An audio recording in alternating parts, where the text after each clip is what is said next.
Sophie, till late in the third quarter, you guys were struggling offensively in that frame. Second half in general didn't feel the same as the first half on that end. Did something change for you guys? What did you see as kind of leading to stalling on that end? Yeah, I think we were just kind of slow. And every time that we're slow, especially defensively, it just somehow affects our offense. Sophie Cunningham didn't hold back after a game that left the Fever reeling. And honestly, she had every reason.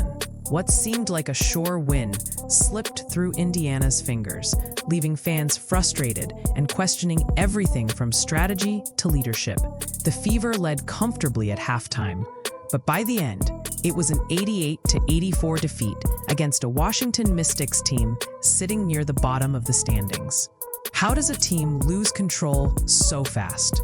Was it poor coaching, a roster stretched too thin, or just bad luck at the worst possible time?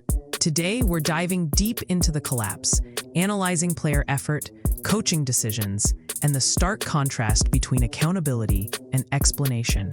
Stick around, because what happened in the second half wasn't just a missed win. It was a clear illustration of a team at a crossroads, and the fallout could define the rest of the season. By the time we're done, you'll understand why this loss sparked so much controversy and why fans are still debating who or what was really to blame. Indiana started the game exactly how a top-tier team is supposed to: aggressive, coordinated, and in control.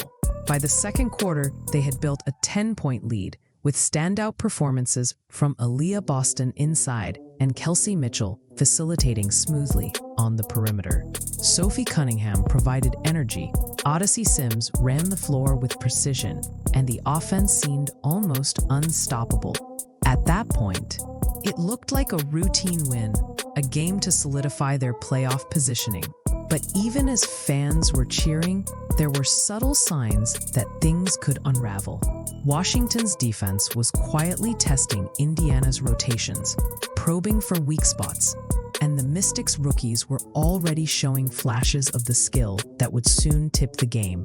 Indiana's offense was efficient, their spacing looked promising, and the team appeared to have full control. Yet, in sports, control is often fleeting, and momentum can shift in just a few possessions.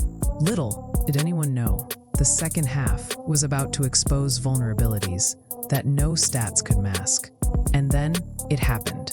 Washington went on a staggering 22-7 run that erased Indiana's lead almost instantly. The crowd went silent, players looked rattled, and the Mystics suddenly played with confidence, knocking down threes and exploiting every defensive misstep. This wasn't the result of a superstar performance. It was the Fever losing their grip. Crucial turnovers piled up, defensive rotations lagged, and Indiana's usually reliable bench struggled to provide the spark. Washington's young stars, Sonia, Citron, and Kiki, stepped up in ways that even veteran fans didn't expect, combining for explosive scoring and rebounding that flipped the game. By the time the Fever realized what was happening, the scoreboard had shifted, the momentum was gone, and the pressure mounted. Every possession became a test of resilience, and the mistakes weren't minor. They were repeated patterns that had haunted Indiana all season. The team that had once controlled the game was now scrambling, and it was painfully clear that without adjustments, the loss was inevitable. Despite the collapse, the players themselves weren't the problem. Boston anchored the paint, scoring 20 points and grabbing 9 rebounds, while Mitchell created opportunities as both scorer and facilitator. Cunningham contributed 8 points, 6 assists, and 3 steals, including moments that jolted the team back into energy and focus.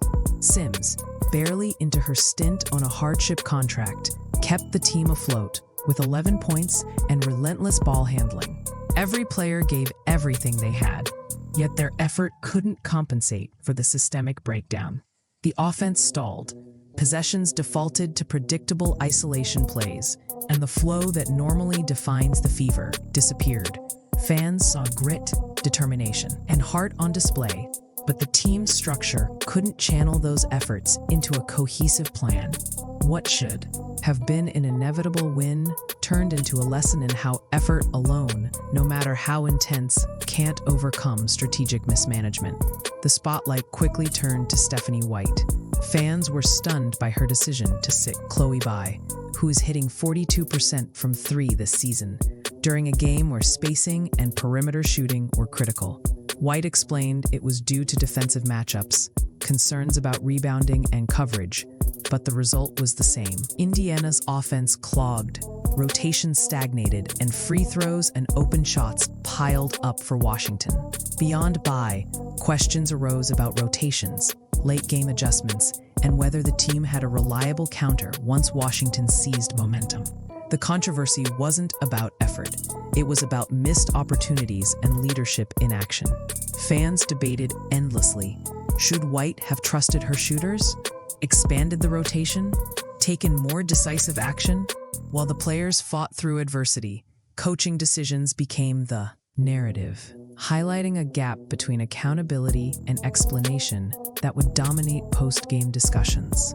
Then came Sophie Cunningham's unfiltered post-game comments, cutting through euphemisms and vague reasoning. "We have to get back to being dogs," she said bluntly, a statement that resonated far beyond the scoreboard. Cunningham demanded urgency, toughness, and accountability, emphasizing that the team had to reclaim the edge that once made them feared opponents. She acknowledged injuries and roster changes, but refused to let those factors become excuses. Her message was clear: fight harder, think faster, and stop allowing the same mistakes to pile up.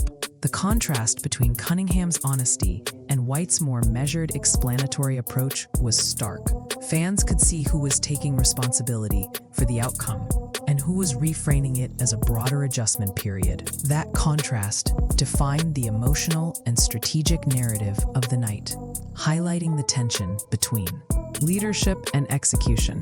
Numbers tell the story even when words can't. Indiana committed 21 fouls, giving Washington 26 free throws, including 14 in the fourth quarter alone. Turnovers in crucial stretches led to 13 points gifted in the second half.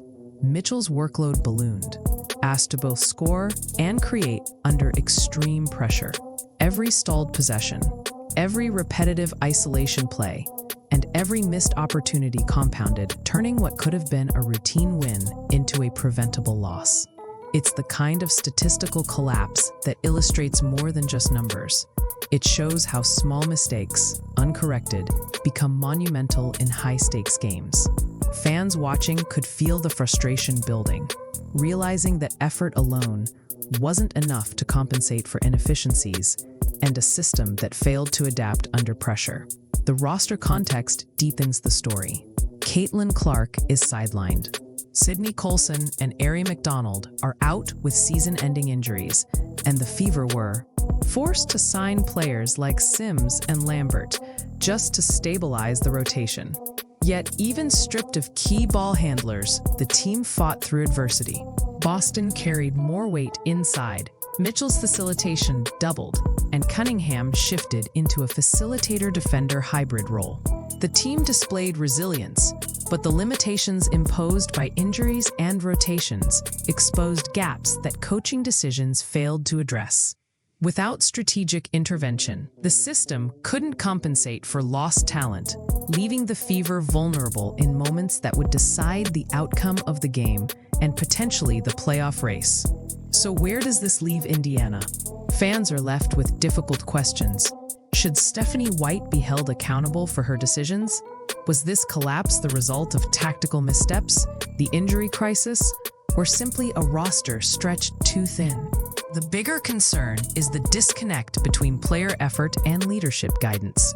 Cunningham, Boston, and other players showed readiness to carry the load, but the coaching explanations left fans frustrated, pointing to fouls, stalled offense, and injuries without demonstrating in-game adjustment. This isn't just one bad night. It's a potential blueprint for future collapses if the gap between accountability and leadership isn't addressed. We want to hear from you. Is this a coaching issue, a roster issue, or a mix of both? If this story grabbed your attention, don't stop here. Like the video, subscribe, and turn on notifications so you never miss an inside look at the games, controversies, and behind-the-scenes drama that shape the league. Click on the video on your screen next for more deep dives into high-stakes games, critical coaching moments, and player breakdowns. This is the content that keeps fans informed, engaged, and ready to debate every decision, and you won't want to miss what's coming next.